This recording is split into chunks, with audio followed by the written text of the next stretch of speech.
¿Qué es? ¿Identifican o no? Ajá, y las ascosporas. Solo voy a admitir a Danilo. Ahí está. Entonces vean lo que está pasando con las ascas. Salieron las ascosporas y están siendo dispersadas por el viento.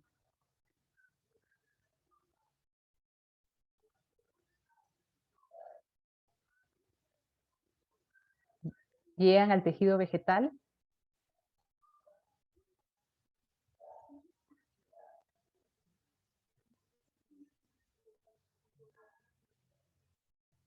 Ahí germina la espora. Se fija la espora a la superficie del tejido vegetal por medio de una estructura llamada presorio. Se fija y entonces empieza la germinación de la espora. Germina la ascospora. Vean a dónde va. Está penetrando por el estoma de la planta.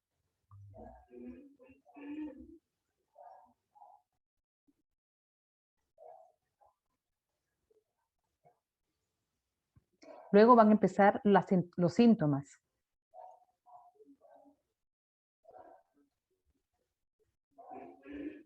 Empiezan los primeros síntomas.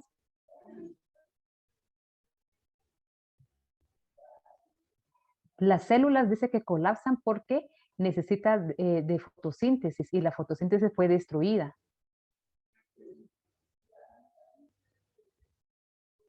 Entonces el resultado es que empieza primero la sintomatología de la clorosis, que ahí lo llama que empieza a ponerse amarillo y luego muere. En el tejido necrótico, que es esta parte café, estos puntos que vemos acá, ustedes sí pueden ver mi flechita, ¿verdad?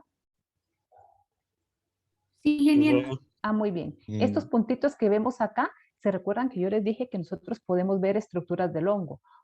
Estos puntitos nos facilitan mucho hacer un diagnóstico porque nosotros podemos hacer cortes muy finos, pero sabemos en dónde hacerlos porque estas estructuras son visibles a simple vista y estas estructuras, yo les dije, son cuerpos fructíferos que nosotros a simple vista no sabemos si es un cuerpo fructífero de un estado asexual o un estado sexual.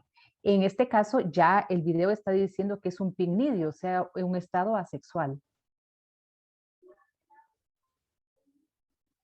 Y dice que es el hongo anamorfo, ¿se recuerdan? Anamorfo es asexual de septoria, el hongo septoria.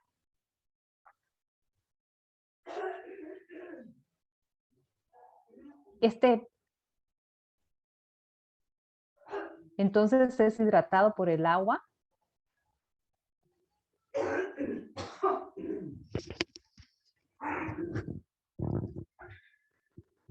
Y empiezan el agua, en este caso, en este hongo, se favorece al hongo porque el agua entonces va a permitir que se diseminen las conidias. Y este es el estado anamorfo. Entonces, acá en este video, además de ver cómo se dispersan los hongos, también pudimos ver el ciclo completo del hongo. Vimos que empezó con el ciclo sexual, con el estado sexual, que eran las ascosporas. Salen las ascosporas, infecta y entonces acá lo que se formó fue un estado asexual, el telomorfo del estado sexual, que el hongo que se presentó al principio era Mycopharela y este que estamos viendo acá es Septoria, el anamorfo de Mycopharela. Entonces, así es como, este es solo un ejemplo de cómo se diseminan los hongos, pero claro que esta no es la única forma en que ellos se pueden diseminar. Ahora vamos a empezar a ver, no sé si tienen alguna duda de esto.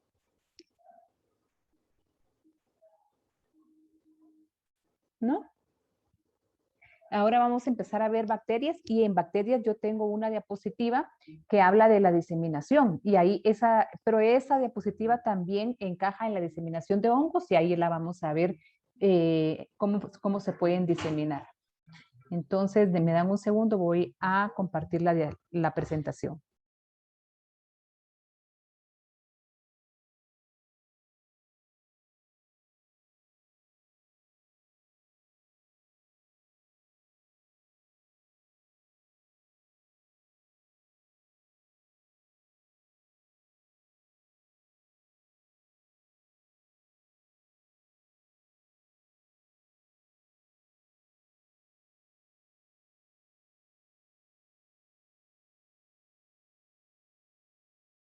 entrado Elfrid Danilo? ¿Con qué razón no me respondió? ¿No está? Ingeniera, buenos días. Sí, ya estoy aquí. Ah, muy bien, Le iba a sí, avisar al ¿verdad? final para no interrumpirla. Ah, muy bien. Ese como iba a hacer cambio de pantalla, entonces le estaba hablando y todavía yo me acordaba que sí les comenté que sí que estaba hablando sola. Ahora sí comparto nuevamente. Ahorita lo tengo compartido, ¿verdad?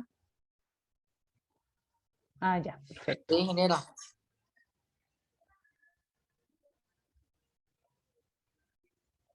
Bueno, entonces, como les decía, vamos a ver bacterias, las bacterias fitopatógenas, características generales de las bacterias.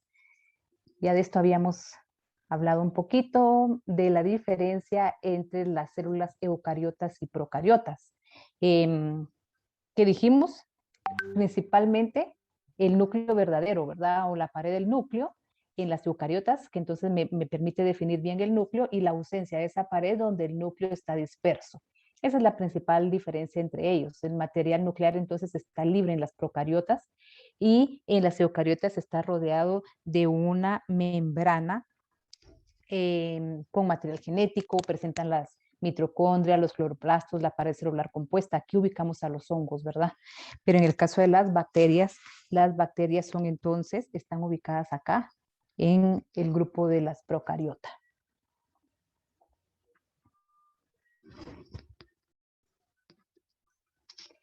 Las diferencias entre las células eucariotas y procariotas, vamos a ver algunas características, porque estas características van a ser importantes también en algunos aspectos que vamos a hablar de las bacterias fitopatógenas. Entonces, veamos. Eucariotas y procariotas. Ya hablamos del núcleo verdadero, refiriéndonos a esa pared celular que me permite definir bien el núcleo, mientras que los procariotas no la tienen, lo tienen disperso. Eucariotas sí presentan mitocondrias, procariotas no. En cuanto a los ribosomas, presentan dos tipos, grandes y pequeños. Las procariotas solo pequeños. Los cloroplastos sí están presentes en las eucariotas, mientras que en las procariotas no. Y la pared celular, en el caso de eucariotas, presenta celulosa, quitina. Si se recuerdan, cuando hablamos de los hongos, hablábamos precisamente de todas estas características, ¿verdad? De la pared celular, de los cloroplastos, de las características del núcleo definido, de las características de la pared celular. En hongos dijimos que presentaban celulosa, quitina o ambas. En cambio, las procariotas, que esta es una característica de las bacterias, en su pared celular van a presentar una sustancia que se llama peptidoglicanos o polímeros similares. Estos peptidoglicanos juegan un papel bien importante, que vamos a ver más adelante.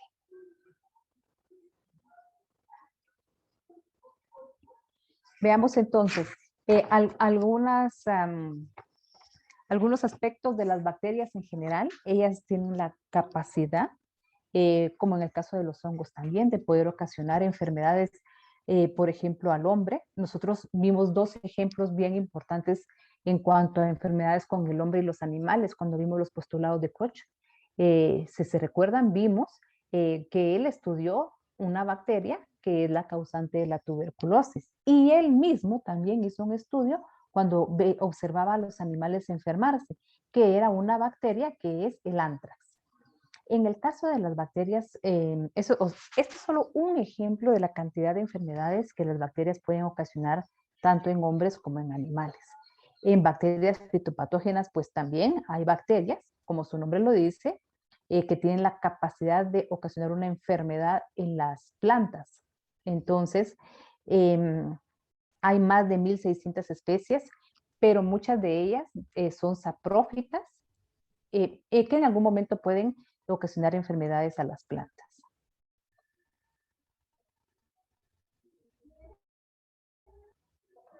En cuanto a la importancia económica de las bacterias, ellas pueden ocasionar grandes pérdidas en cuanto al rendimiento del cultivo.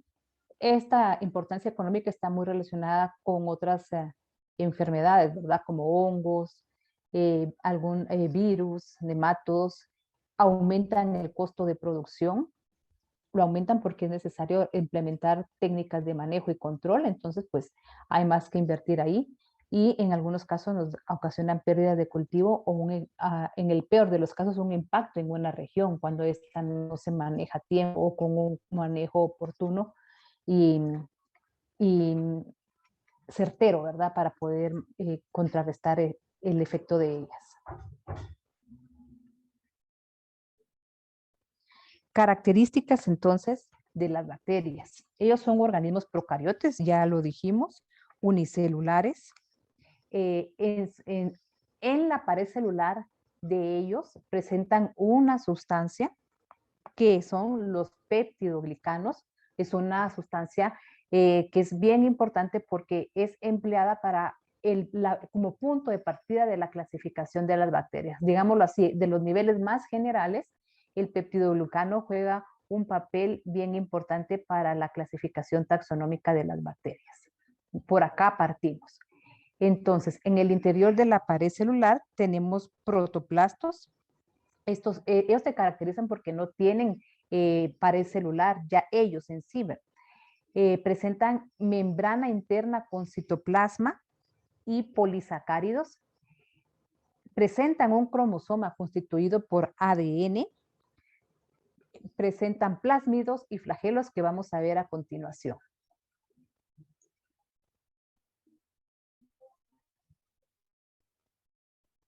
Veamos acá. Entonces, ¿qué son los plásmidos?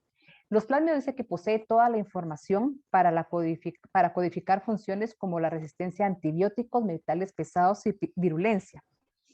En sí, los plásmidos son pequeñas moléculas de ADN que se replican independientemente, pero juegan un papel bien importante entonces por esto, porque ellos pueden codificar funciones como la resistencia a antibióticos. Y como ustedes saben, uno de los mecanismos o técnicas para el control de bacterias es el empleo de los antibióticos.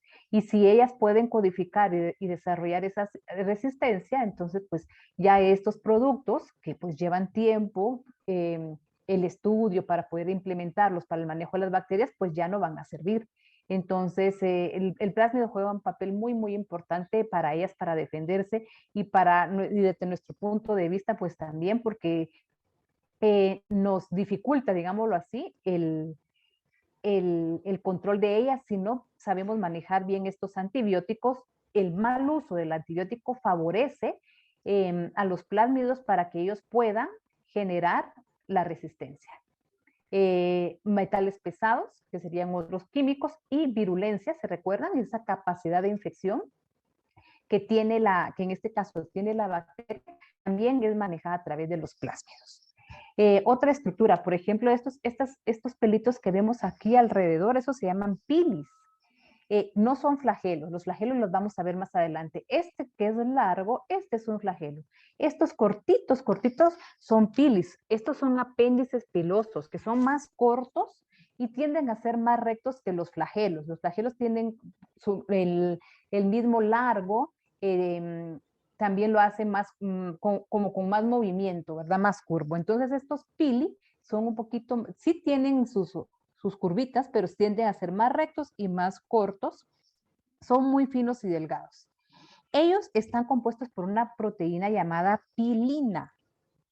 Y ellos lo usan para moverse, pero también tienen un papel bien importante en la conjugación de la bacteria. Es decir, la conjugación es cuando se une una bacteria a otra a través de los pili, se unen para transferir material genético.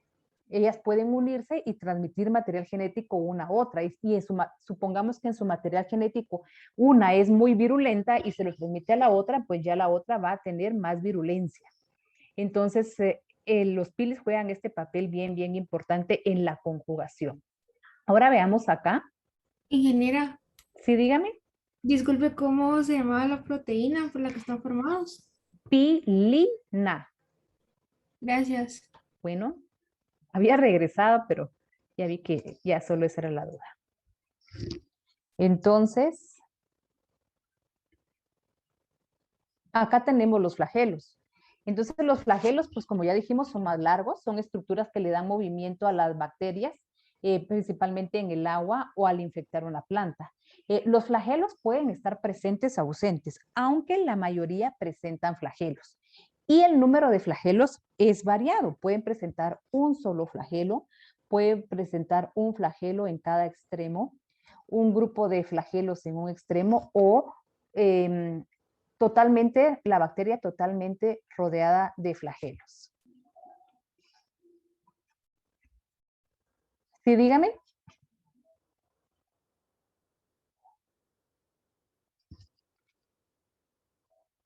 Ah, sí, estas estructuras, ajá. Claro que sí, porque estas estructuras son bien importantes para lo que yo les dije, ¿verdad? Para la conjugación, para transmitirse el ADN entre ellas.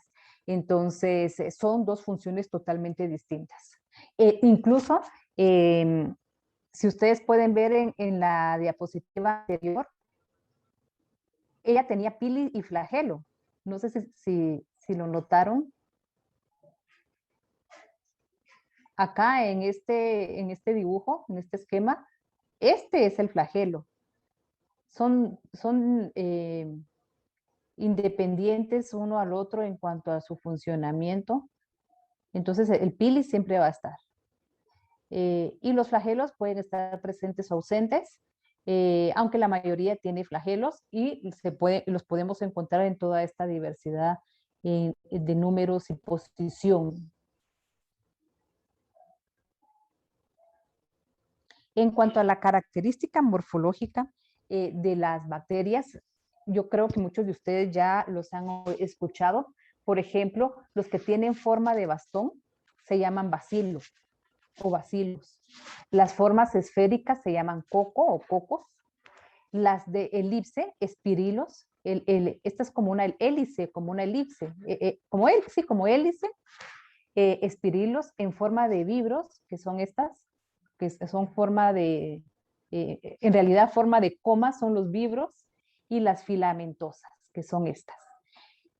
Entonces, este es el nombre por su forma, pero si ellas están unidas o se agrupan, pues van a tener un nombre muy relacionado a ellas, pero que sí me hace mención que siempre las voy a encontrar en una forma en particular. Ejemplo, puedo encontrar cocos, pero van a haber bacterias que siempre van a estar en parejas, cocos en parejas, entonces se van a llamar diplococos.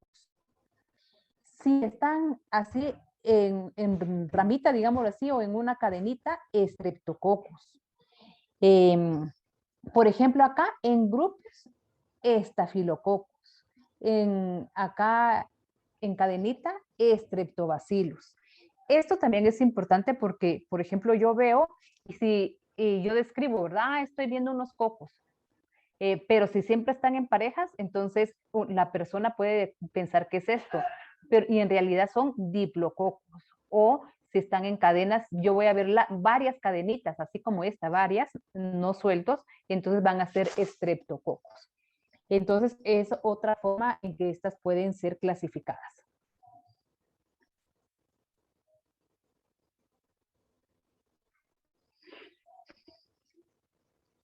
En cuanto a la reproducción de la bacteria, la fisión binaria o fisión es una forma de reproducción asexual. Esta se caracteriza porque se va a dar una división de la célula de la bacteria, se separa el cromosoma, empieza a duplicarse, luego se separa y ya que se va a los polos, entonces se da una invaginación aquí, se invagina, o sea, se hace como una cinturita para empezar a darse el proceso de separación. Entonces, este proceso en condiciones adecuadas es un proceso que se da muy rápido. En condiciones óptimas para la bacteria puede tardar 20 minutos y 20 minutos es muy corto tiempo pensando en la reproducción de las bacterias. Entonces, ese es un punto en contra de quien está siendo afectado por bacterias, ¿verdad? Porque ellas se reproducen muy rápido.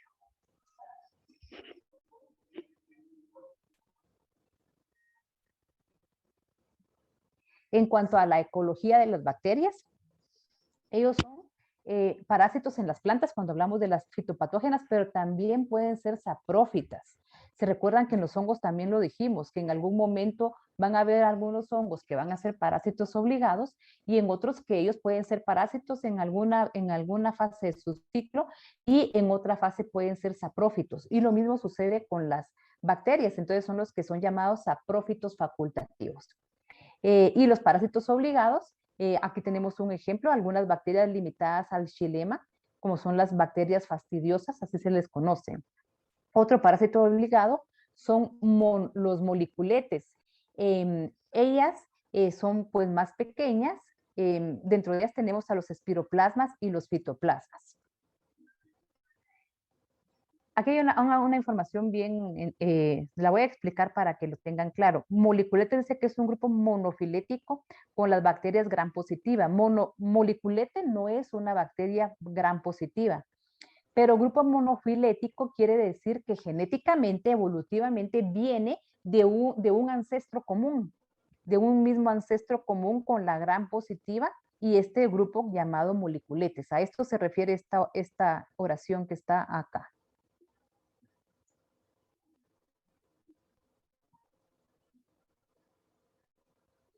La diseminación, esta imagen es la que yo les había mencionado que no está en los hongos, pero que coincide, es la misma imagen para hongos y bacterias. Tanto hongos como bacterias pueden ser diseminadas por el agua. Por el agua puede ser agua de riego, lluvia, rocío, por animales, que ya pueden ser insectos, animales domésticos, por el hombre, a través del suelo, con los zapatos o en la misma ropa, podemos diseminarlo en las manos. Agua ya dijimos, suelo, el suelo que dijimos que podría ser en los zapatos del ser humano, podría ser el suelo transmitido por las patas de animales domésticos, por maquinaria, pilones infectados, material de propagación, en este caso sustratos contaminados, herramientas, material vegetal que podría ser semillas, esquejes, que este sí sería material de propagación, herramientas contaminadas, también la maquinaria que ya habíamos mencionado. Entonces, tanto para hongos como para bacterias, estas son las principales formas en que pueden ser diseminados hongos y bacterias.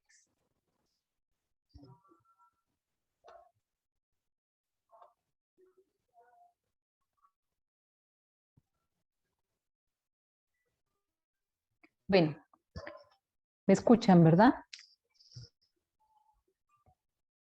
Ah, muy bien, gracias.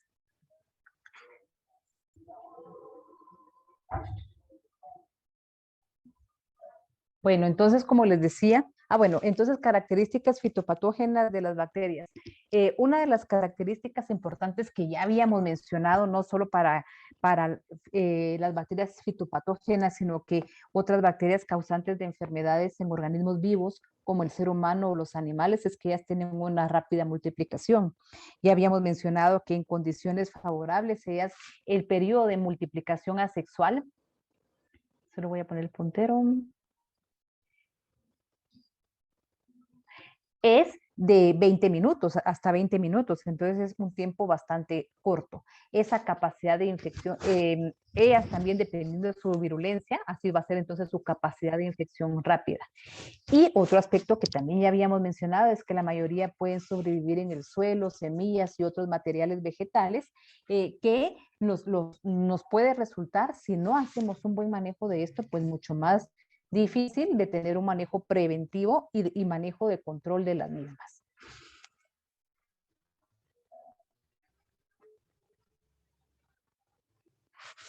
En cuanto a la clasificación de las bacterias, vamos a partir de dos grandes grupos.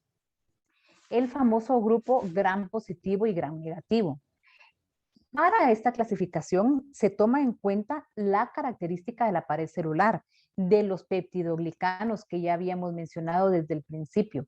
Entonces, ellas van a tener peptidoglicanos, pero la cantidad de peptidoglicanos o el grosor de la capa de la pared celular que va a presentar los peptidoglicanos va a ser diferente entre una y otra, de tal forma que a la hora de hacer una prueba de tinción gram se llama, que es una tinción con una batería de reactivos que va a permitir teñir al peptidoglicano, entonces voy a tener un resultado positivo cuando su pared con peptidoglicano es gruesa, entonces se va a teñir del color que tiñe el peptidoglicano, y cuando es delgada, aunque esta capa delgada se tiñe, pues no va a ser visible. Y así es como yo voy a poderla separar a través de una prueba entre las gram positivas y las gram negativas. Por eso esta característica es bien importante en las bacterias. Acá podemos ver un esquema del perfil de una pared celular de una bacteria gram positiva y gram negativa. En una gram negativa, su pared de peptidoglicano es muy delgada, mientras que la gram positiva es una pared gruesa. Así que a la hora de teñirse, pues vamos a poder apreciarlo, ¿verdad? Vamos a poder ver cómo se tiñó, ¿verdad? En esta hay tinción, pero no la vamos a poder ver porque es muy delgada. Entonces, así es como podemos ver la diferencia entre ellas a través de una prueba.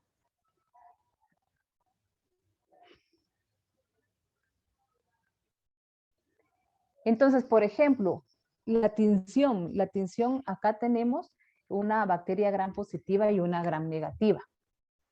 Por ejemplo, aquí tenemos Staphylococcus, que resulta que va a ser una positiva, y Escherichia coli, que es negativa. Entonces tenemos el primer paso, que aplicamos cristal violeta, luego una solución yodada, un decolorante, es como para quitar el exceso del colorante que yo estoy aplicando acá, y entonces va a quedar únicamente el colorante que fue absorbido. Para eso sirve este, porque vean, acá hemos teñido ambos, el colorante está presente. Yo he hecho el decolorante, donde quito el exceso, solo queda donde se tiñó, donde absorbió en este caso la pared celular, entonces acá ya no hay nada, y aquí pues se tiñó. Luego yo voy a aplicar un rojo safranina, en donde acá el rojo ya no va a ser absorbido porque ya está absorbido por el cristal violeta, y aquí se absorbió el rojo. Y así es como yo tengo mi resultado de gram positiva y gram negativa. Eso es una prueba sencilla. Sí hay que tener ciertos cuidados. Cuando veamos el laboratorio de bacterias, vamos a ver a una bióloga haciendo la tinción para gram positiva y gram negativa. Sí tiene algunos puntos claves en el proceso, pero es en sí un proceso sencillo. Entonces, este es un grupo, como les digo, es una división muy general de dos grandes grupos de bacterias, pero de aquí partimos para empezar a hacer diagnósticos.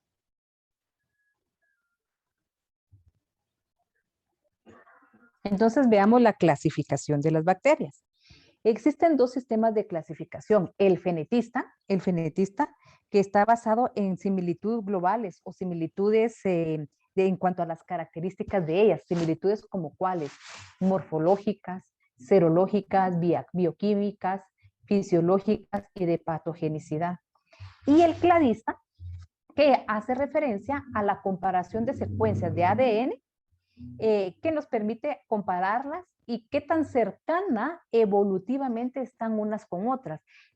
¿Qué es lo que vemos aquí en el cladista? Eso, ¿se acuerdan los árboles filogenéticos que veíamos? Los árboles en donde quedaban, agrupaban ramas y nos decían qué grupos estaban más cercanos con otros a nivel evolutivo. Entonces, esta es otra clasificación. Esta clasificación también, eso se aplica a cualquier organismo vivo. Para hongos, lo mismo, ¿verdad? Con los hongos se podía hacer la clasificación en los grandes grupos o micetos, incluso entre reinos, los cromistas, el reino fungi, y así. Entonces, lo mismo acá en las bacterias.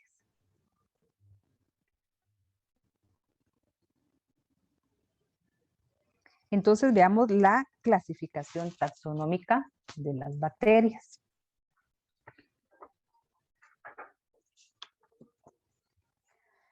Si se recuerdan, cuando nosotros vimos hongos, hablamos del nombre científico y me dijeron que era un sistema binomial. Y entonces el sistema trinomial, ¿lo habían escuchado?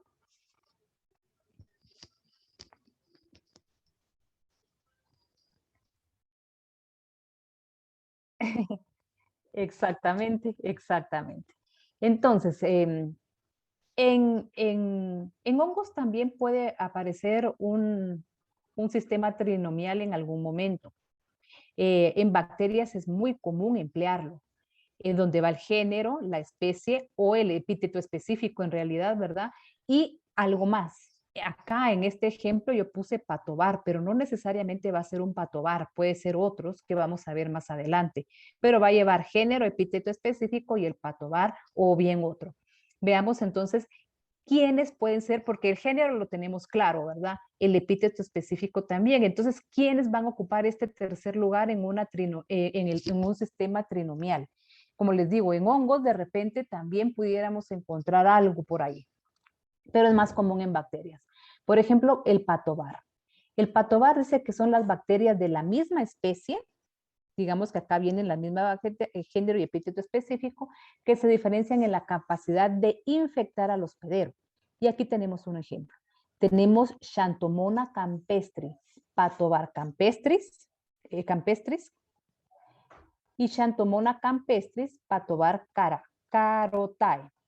Entonces, Xanthomona campestris, Patovar campestris, infecta a las brásicas, mientras que Xanthomona campestris, Patovar carotae, infecta a la zanahoria. Entonces, el patovar dice la capacidad de infectar a su hospedero. Y aquí tenemos la misma especie, Xanthomona campestris, pero dos patovar distintos que aquí sí me dice, por ejemplo, yo puedo hablar en general de la misma Xanthomona campestris, pero si quiero ser más específico, entonces yo digo, indico el patovar y ya al indicar el patovar, yo ya sé que esta bacteria me va a infectar a las brásicas.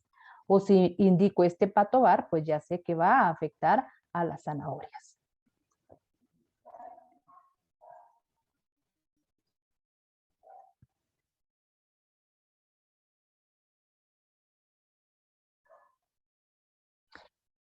Esta bacteria lo está haciendo.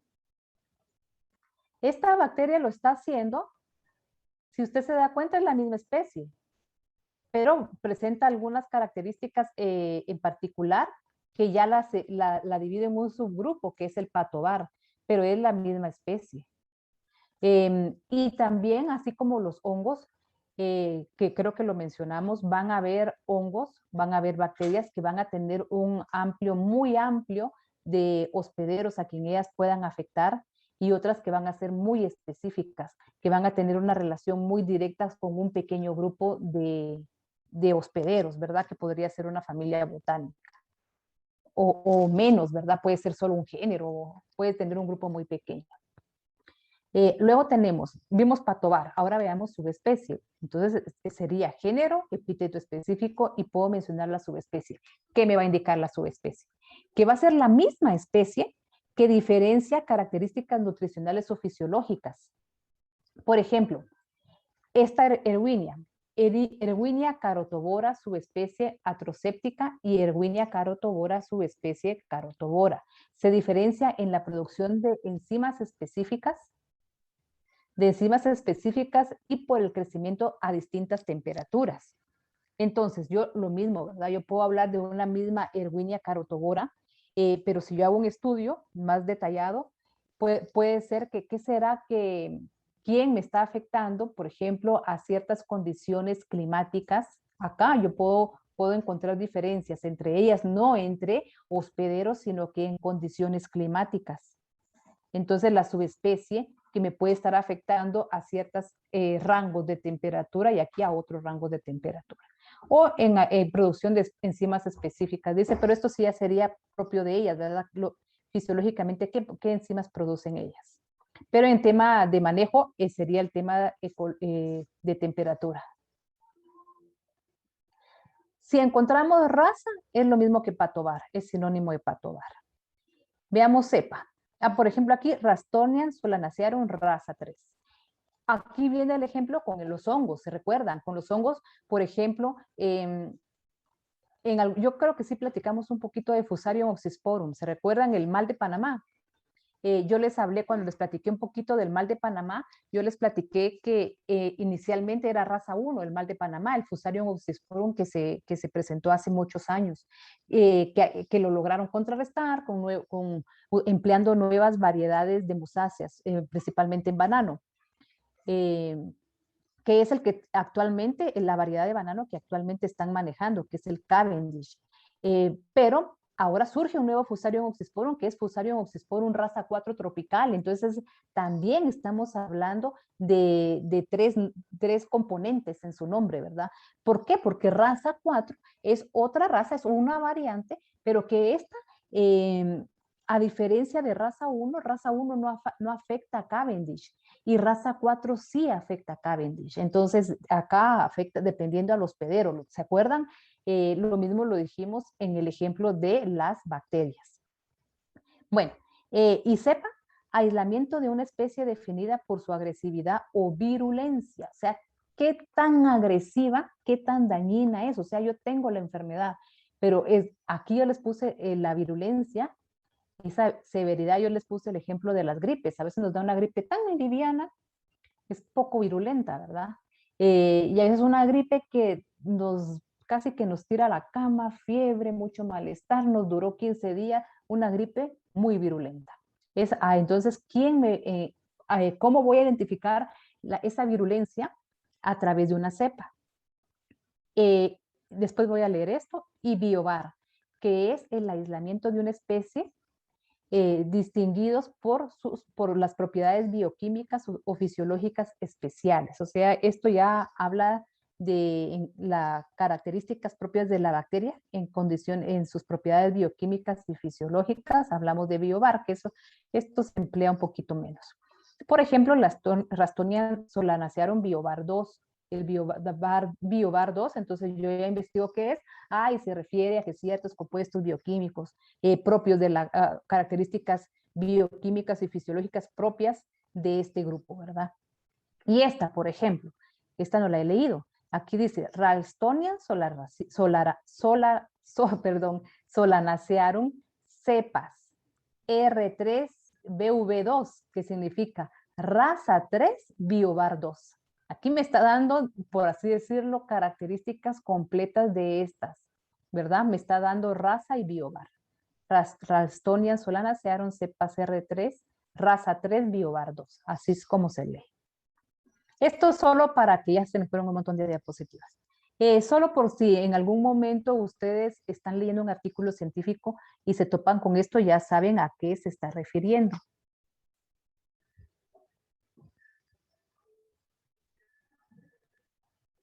Vamos a ver dónde me tocan.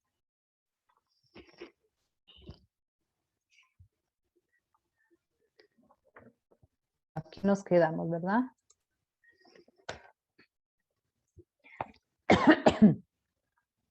Bueno, entonces en cuanto a las características de las bacterias, tenemos 3 divisiones.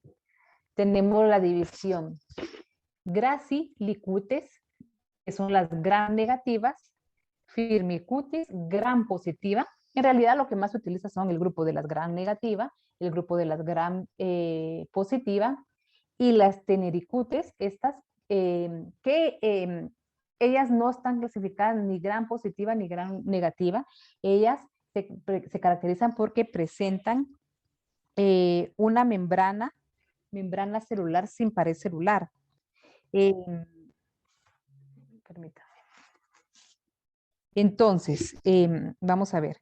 En el caso de las gram positivas, ellas se caracterizan, acá este grupo se caracterizan porque muchas forman endosporas. Las gram positivas forman endosporas, que son estructuras de resistencia, que pueden sobrevivir, por ejemplo, a desecación o a condiciones extremas. Así como en el caso de los hongos, se recuerdan que vimos las clamidosporas, que son estructuras de resistencia en el caso de los hongos. En el caso de las bacterias, pues tenemos las endosporas que forman las gram positivas, que son estructuras también de resistencia para sobrevivir a condiciones adversas. Características de las gram negativas, ya habíamos mencionado que tiene una pared celular delgada. Ellas presentan también 2 membranas celulares y estos últimos, ellos son también conocidos como, membranas sin pared celular. Los micoplasmas también son conocidos como, los fitoplasmas son conocidos como micoplasmas, que era el nombre que se le daba anteriormente. Acá, viendo todo este panorama, voy a aprovechar. ¿Se recuerdan ustedes del greening, Wanlong-Bin, HLB? Desde el curso anterior algunos me lo habían mencionado. A ver, ¿quién se recuerda de esa enfermedad? Alguien me lo había mencionado. ¿Alguien lo ubica? ¿No? Greening, que también conocido como Wanlong-Bin, HLB. No hay nadie acá que se familiarice. ¿No? Bueno, el greening, el HLB, Wanlong-Bin, es una enfermedad que le da a los cítricos. Y en alguna sección, desde el cuatrimestre pasado, alguien me mencionó, dijo, es que ese es un virus, pero no es un virus. Yo les dije, es una bacteria. Seguramente no fue en la sección de ustedes. El asunto es de que este greening inicialmente fue identificado como un micoplasma, que posteriormente pasó a ser un fitoplasma. Pero en la última reclasificación de greening ahora es una bacteria gram negativa dentro del grupo de las Candidatus liberobacter. Entonces, para que vean cómo ha evolucionado esto. Y que mucha gente en ese campo cree que es un virus y es una bacteria, que lo vamos a ver más adelante. Bueno, entonces aquí tenemos las tres divisiones. Solo para dar una pinceladita, bacterias benéficas dentro de la agricultura, tenemos a Rhizobium, que son las fijadoras de nitrógeno en las leguminosas, que forman estos como nuditos que están acá, que quien tiene poca experiencia en campo, en algún momento pudiera confundirlo con un nódulo de nematodos. Acá tenemos Rhizobium, fijadoras de nitrógeno, y dentro del grupo Bacillus también tenemos bacterias benéficas. Por ejemplo, Bacillus subtilis, para el control de hongos de suelo, Bacillus thuringiensis, para el control de insectos plaga en la agricultura. Solo unos ejemplitos, ¿verdad? En cuanto a la sintomatología que ellos puedan ocasionar, las más comunes en bacterias tenemos las agallas, los cancros, marchitez, manchas foliares, raíz pilosa, ennegrecimiento de nervaduras, pudriciones, sarnas, tizones, necrosis. Si ustedes ponen atención, este listado coincide o es muy parecido a la sintomatología de hongos. Entonces, en general, una descripción solo en sí, es una sarna o es qué sé yo, podría no, en la mayoría de veces no ser suficiente porque este mismo listado coincide bastante, en un alto porcentaje en sintomatologías ocasionadas por hongos.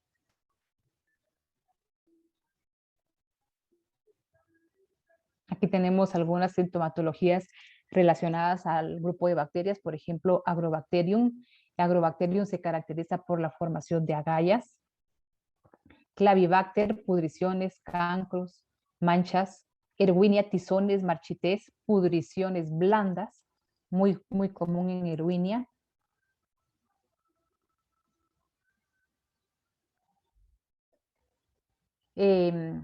Marchitez, agallas, aquí nuevamente agallas, marchitez, tizones por pseudomonas, xantomonas, manchas foliares, aquí tenemos el ennegrecimiento de las nervaduras, pudriciones y cancros, streptomices, que forma sarnas, que son como grietas, pudriciones en camote, bueno, y ya es otra cosa, ¿verdad? En el caso de Rhizobium, que forma los nódulos, que es el benéfico que acabamos de ver en la diapositiva, un par de diapositivas atrás. Acá podemos ver algunos ejemplos, pues ya en imágenes, pudriciones blandas, ocasionada por Erwinia, una bacteria vascular, es decir, que va a afectar los haces vasculares en las plantas. Si nosotros partimos el tallo, vamos a poder ver esta pudrición blanda en el interior de la planta. marchitez bacteriana por Ralstonia solanacearum. Podemos ver una marchitez a nivel vascular, si partimos el tallo nuevamente, y a nivel de los tubérculos, pues también estas, acá donde estoy pasando el puntero, ahí tenemos haces vasculares también en el tubérculo de la papa. Y ahí estamos viendo la marchitez, la pudrición vascular en el tubérculo.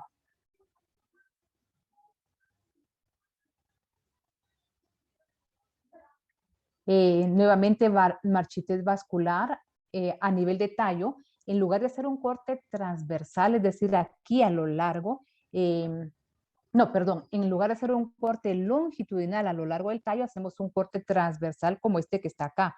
Al hacer el corte transversal, nosotros vamos a ver los haces vasculares y a nivel de los haces vasculares podemos ver este exudado bacteriano, así se llama. Este líquido lechoso que sale acá está contenido, está lleno de bacterias y se conoce como exudado bacteriano. Es una bacteria vascular. Ralstonia solanacearum, aquí tenemos, pueden afectar a solanáceas, girasol, dalia.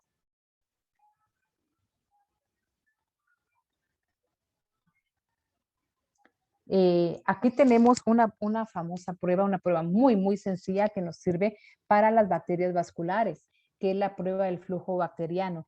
La bacteria vascular, nuevamente, si hacemos un corte transversal, se acuerdan que vimos ese exudado bacteriano. Entonces, ese corte recién hecho lo colocamos dentro de un beaker o un vasito con agua.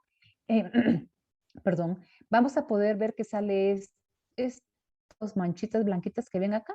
Ese es el exudado bacteriano y eso está contenido lleno de bacterias. Creo que aquí podemos ver la técnica. Si hacemos la técnica en laboratorio, aquí es la prueba de flujo bacteriano. Es una prueba muy sencilla. Como les digo, hacemos el corte en el tallo, lo detenemos y vamos a ver, lo introducimos dentro de agua y vamos a ver cómo corre el exudado bacteriano a través del agua. Acá, para confirmar. Por ejemplo, si yo tengo un daño en el tallo, a nivel de tallo, por ejemplo, un daño ocasionado por un hongo, que también me afecta a mis haces vasculares, por ejemplo, un fusarium, yo quiero saber realmente qué es lo que está pasando, pues esta es una prueba muy sencilla. Lo único que me va a hacer es separar si efectivamente podría ser un daño por cualquier otra cosa, dentro de esa cualquier otra podría ser un hongo, o se trata de una bacteria. Si es una bacteria vascular y hago la prueba del flujo, entonces, y veo esto, yo ya sé que el daño que tengo o mi problema está siendo ocasionado por una bacteria. Entonces yo ya me centro en bacteria, ya no me pierdo más en qué más factores me pueden estar ocasionando daño.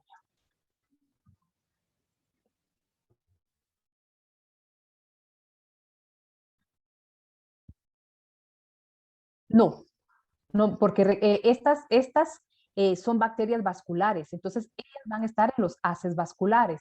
Entonces va a ser en el tallo. Entonces usted tiene que, donde corta una porción del tallo, en las partes más bajeras, de repente, si logra sentir un poco blando el tallo, pues ahí es donde va a estar mayor concentrada la bacteria y entonces lo hace allí. En el caso del tubérculo, sí. ¿Por qué en el tubérculo de la papa? Sí, porque yo les señalé en dónde están los haces vasculares en el tubérculo. Pero en una hoja no. Tiene que ser en el tallo de preferencia.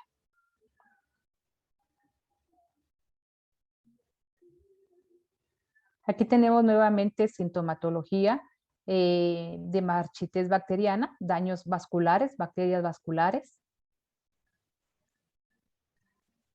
Por ejemplo, voy a regresar acá. Fusarium me hace un daño que me va a presentar una línea rojiza. Entonces, por ejemplo, aquí yo veo algo marrón, entonces yo aquí puedo dudar, ¿será que aquí hay un daño de fusarium porque tengo algo marrón, tengo como rojizo? Entonces, acá, por ejemplo, si tengo poca experiencia en mi cultivo, ahí yo puedo hacer esta prueba y si tengo flujo bacteriano, entonces yo ya sé que es una bacteria vascular y no fusarium, ¿verdad?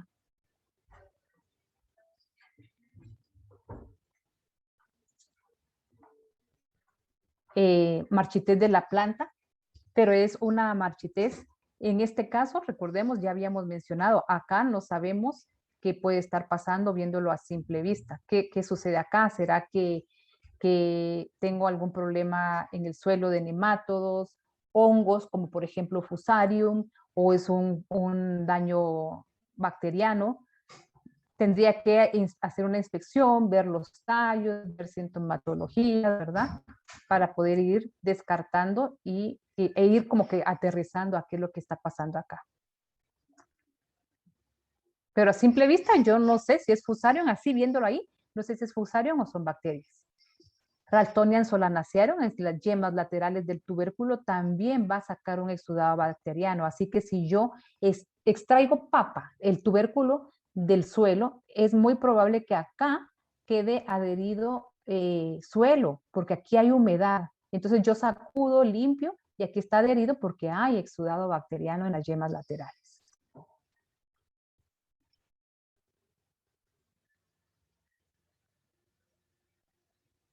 Aquí tenemos otras. Tallo hueco.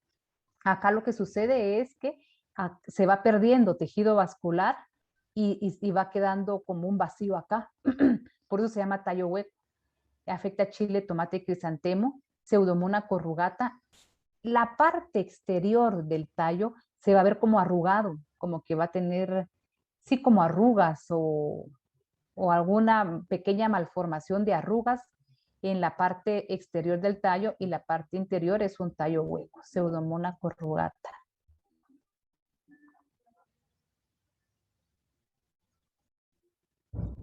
Nuevamente Ralstonia, pudriciones blandas, tallos. ¿Qué hora serán? Solo voy a ver la hora. Pudrición, vean acá. 9:36.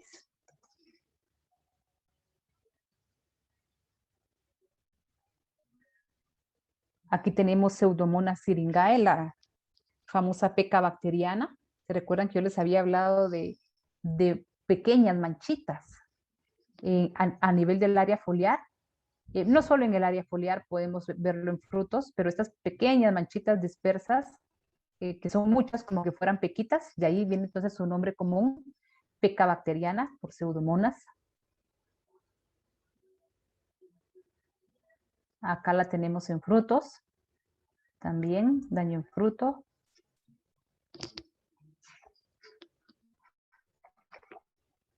Manchas angulares. Nuevamente vienen las manchas angulares, pero muy diferente a la mancha angular que yo les había presentado a ustedes anteriormente en el caso de Isariopsis griseola, en el caso del frijol, que esta era una mancha necrótica. Aquí tengo manchas angulares que parten o inician a partir del borde de la hoja, y sí me forman como unos pequeños ángulos acá, en crucíferas, en el margen de la hoja. Ya con esto yo sé que son bacterias, porque es una característica bien común en en crucíferas ocasionadas por bacterias, a diferencia de la mancha angular, pero esta es necrótica en el caso de los hongos. Acá tenemos nuevamente la mancha angular.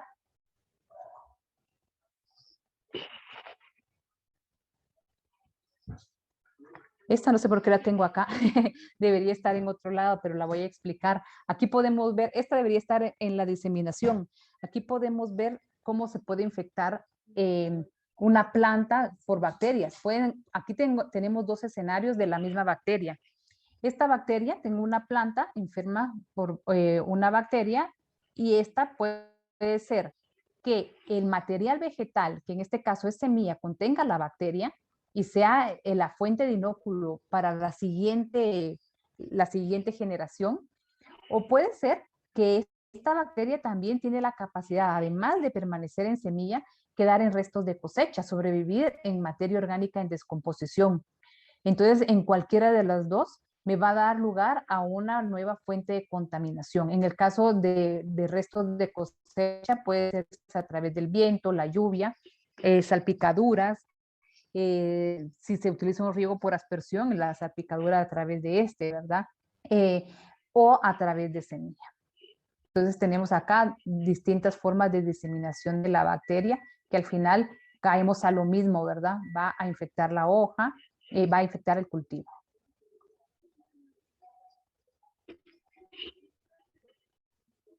Aquí tenemos mancha bacteriana por Xanthomona campestri. Vean, aquí tenemos Xanthomona campestri, patovar, perdón. Solo denme un segundo, solo voy a conectar la batería. Podemos ver, aquí sí tenemos un ejemplo que están empleando el patovar, ¿verdad? O sea, están especificando de qué Xanthomona campestri están hablando y las características de las manchas que esta está ocasionando. Podemos ver el halo clorótico, necrosis. Afecta también a los frutos. Nuevamente Xanthomona campestri, como está afectando a frutos y área foliar. Bacterias afectando en pilones. ¿Se recuerdan? Acá vimos en cuanto a hongos, vimos dumping off muy común. En este caso tenemos manchas. Si se dan cuenta la diferencia, tenemos un tallo sano. No, aquí no tenemos sintomatología. O si no sano, sintomatología no tenemos acá, a diferencia de dumping off. Pero sí estoy viendo mancha bacteriana. Vean, o estoy viendo manchas, ¿verdad? El halo clorótico, sí, es el que rodea la mancha necrótica. Ahorita lo vamos a señalar. Creo que lo tenía acá. Bueno, acá era en la... Sí, pero es un anillo. Es el anillo que se forma rodeando el área clorótica, que es la parte de enfrente. Bueno, en este caso, acá, toda esta parte acá amarilla, este anillo amarillo que está más externo es el halo clorótico.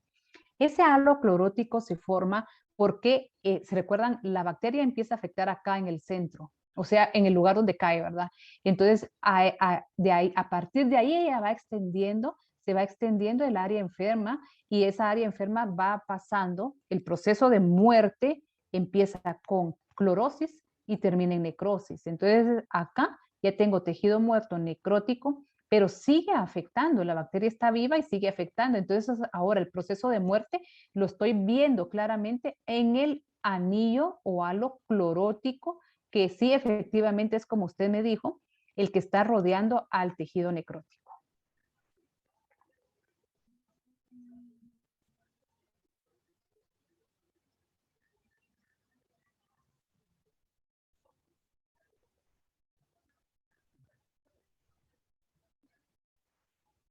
Bueno, entonces aquí ya habíamos visto las manchas bacterianas. Y otros síntomas, quiero ver ahora. Otros síntomas ocasionados por bacterias. Tenemos las agallas que ya habíamos mencionado, ¿verdad? Estas formaciones grandes que puede ser a nivel radicular y foliar como este que estamos viendo acá. Las podredumbres o pudrición blanda, que aquí podemos ver el exudado bacteriano a nivel de los haces vasculares en el tubérculo de la papa.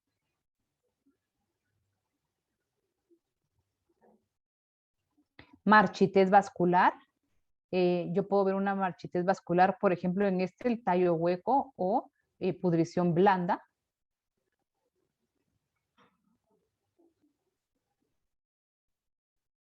Manchas foliares, distintos tipos de manchas foliares y también en frutos.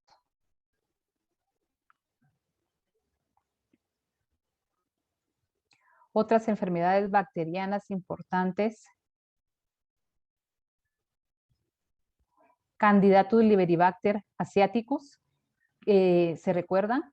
Que esta yo ya les había explicado anteriormente, que yo les decía nombres comunes, greening, guanlombin, HLB. Su vector es diaforina citri, es el cílido que está acá. Entonces, él transmite la bacteria. Y la bacteria, entonces, empieza a afectar el fruto, perdón, empieza a afectar la planta. Es una bacteria gram negativa. Voy a ver, de ahí viene su nombre greening o guanlombin. Guanlombin es, yo creo que es un nombre chino. HLB es la abreviatura de guanlombin y significa la enfermedad del dragón. Por la coloración verde, entonces lo que sucede es que empieza a crear este amarillamiento, pero forma patrones, mejor dicho, coloraciones sin patrón en el área de la hoja. Entonces empieza a ocasionar todo esto y luego la defoliación, ¿verdad? Y muerte de las áreas donde se está dando la enfermedad, principalmente hasta la muerte del árbol. Puede ocasionar varios síntomas. Ese es en cuanto a las hojas. Podemos ver que se puede confundir greening, que es candidato Liberibacter asiático, una enfermedad de importancia económica en los cítricos. Esto que estamos viendo aquí es una deficiencia nutricional, deficiencia por manganeso. Quien no domina greening y no tiene claro el concepto de la deficiencia por manganeso y greening, fácilmente va a confundirse, no va a saber de quién qué es lo que está sucediendo en el árbol. Greening me va a presentar